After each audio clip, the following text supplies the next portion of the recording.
তারকা চিহ্নিত প্রশ্ন 1954 মাননীয় সদস্য জনাব মোহাম্মদ আব্দুল আলিম বাগেরহাট 4 আপনি উত্থাপন করুন। বিসমিল্লাহির রহমানির রহিম। মাননীয় স্পিকার, আপনাকে ধন্যবাদ আমাকে সুযোগ দেওয়ার জন্য। আমার প্রশ্ন হলো আইন বিচার ও সংসদ বিষয়ক মাননীয় মন্ত্রীর কাছে।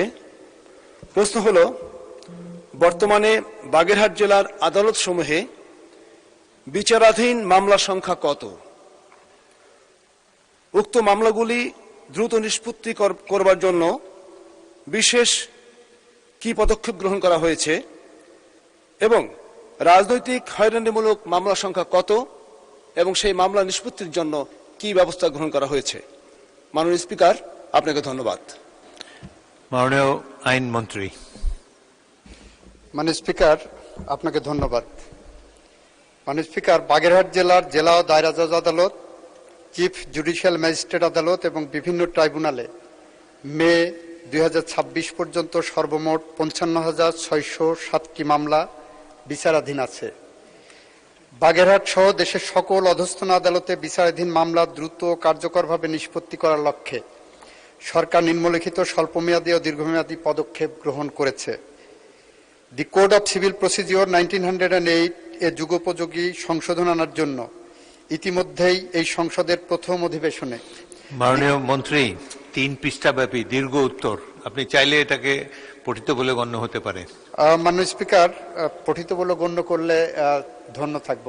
মাননীয় স্পিকার, ধন্যবাদ। মাননীয় মন্ত্রী, মাননীয় সদস্য, আপনি একটি প্রশ্ন করতে পারেন। মাননীয় স্পিকার, আপনাকে ধন্যবাদ।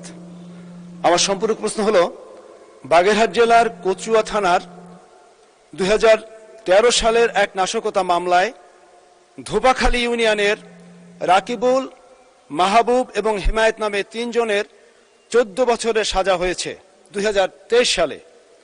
মাননীয় স্পিকার, আপনার মাধ্যমে আমি মাননীয় আইন বিচার ও সংসদ মন্ত্রীর কাছে জানতে চাই, ফ্যাসিস্ট আমলে যে রাজনৈতিক নিগ্রহমূলক মামলায় শাস্তির রায় হয়েছে, সে সকল মামলার শাস্তির রায় বাতিল করার কোনো পদক্ষেপ গ্রহণ করা হবে কিনা? আপনাকে ধন্যবাদ। মাননীয় স্পিকার। মাননীয় মন্ত্রী। মাননীয় স্পিকার, আপনাকে ধন্যবাদ। মাননীয় স্পিকার, আপনার মাধ্যমে মাননীয় সংসদ সদস্য এবং জাতীয় সংসদকে অবহিত করতে চাই যে আমাদের যে লিগ্যাল স্কিম আছে, কাঠামো আছে, সেই কাঠামোর আওতায় 2023 সালে 14 বছরের যে সাজাটা হয়েছে তার বিরুদ্ধে যদি কোনো আপিল ফাইল হয়ে থাকে, সেক্ষেত্রে সরকার এই মামলা প্রত্যাহার করতে পারেন না। আপিলে নিষ্পত্তি হতে হবে।